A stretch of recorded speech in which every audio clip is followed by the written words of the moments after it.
4 cannons in the nose, 20-millimeter barrels that spoke like artillery. When the Westland Whirlwind arrived, it was among the fastest fighters in the world.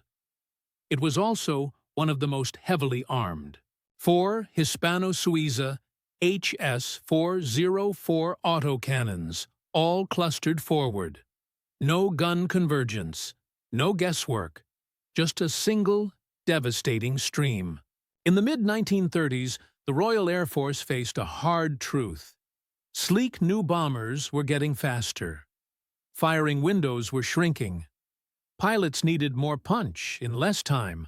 The Air Ministry answered with a bold requirement: a single-seat day and night fighter, 4 cannons, a top speed of at least 330 miles per hour at 15,000 feet. Westland's proposal stood out. The team, led by William Edward Willoughby, Teddy Petter, drew a compact twin with cutting-edge aerodynamics and a clear bubble canopy. It promised speed, range, and concentrated firepower. The prototype first flew in October of 1938. Early tests were dazzling. The Whirlwind's sleek nose and tightly cowled engines cut drag. Radiators in the wing roots fed the Peregrine engines and warmed the cockpit. The Air Ministry was impressed. Production loomed. Then came the decision that shaped its fate. Westland replaced the proven Kestrel with Rolls-Royce's new Peregrine. The gain looked sound on paper, about 850 horsepower instead of 650. Supercharged, compact. But the timing was merciless. In 1940, Britain braced for invasion. Rolls-Royce focused everything on the Merlin for the Hurricane and the Spitfire. The Peregrine lost priority. Development stalled. Reliability suffered. Even so, the first production Whirlwind flew in June of 1940. Deliveries followed in July. Number 263 Squadron, rebuilding after Norway, received the type. The Battle of Britain raged, but the Whirlwind arrived in drips, not floods. The squadron became operational in December. Channel patrols began. Convoys. Anti-E-boat sweeps. Low and fast. Combat proved the concept. In February of 1941, a Whirlwind downed an Arado AR-196. Over the next months, the type tangled with Junkers Ju-88 bombers, Dornier Do-217 Raiders, and fighters from Messerschmitt and Focke-Wulf. Pilots loved the forward visibility. The nose guns hit exactly where the sight rested. A short trigger pull did the work of a long burst from rifle-caliber guns. But the Whirlwind carried penalties.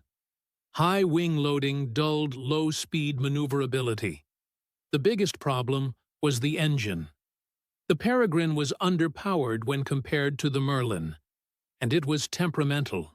Worse, it was scarce. Re-engineering with the Merlin would have demanded a major redesign. Larger nacelles, heavier weight, new systems. In a nation under siege, there was no time. Rolls-Royce built only a few hundred Peregrines. Westland completed only 116 Whirlwinds. The last reached the Royal Air Force in January of 1942.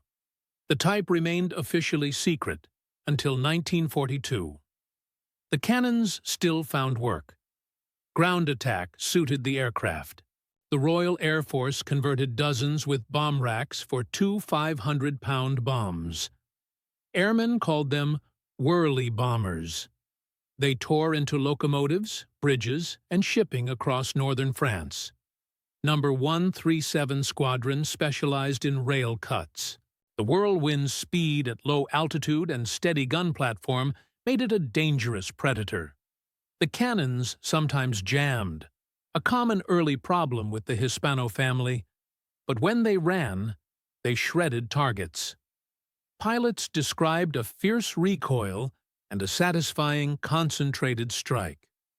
By 1943, newer types crowded the stage. The Hawker Typhoon brought brute power, rockets, and reliability. The de Havilland Mosquito offered range and versatility. The Bristol Beaufighter carried heavy cannon with better endurance. The Whirlwind bowed out. Its final recorded combat flight came in June of 1943 after a strike against a German airfield near Poix, France. The Royal Air Force declared the type obsolete the following January.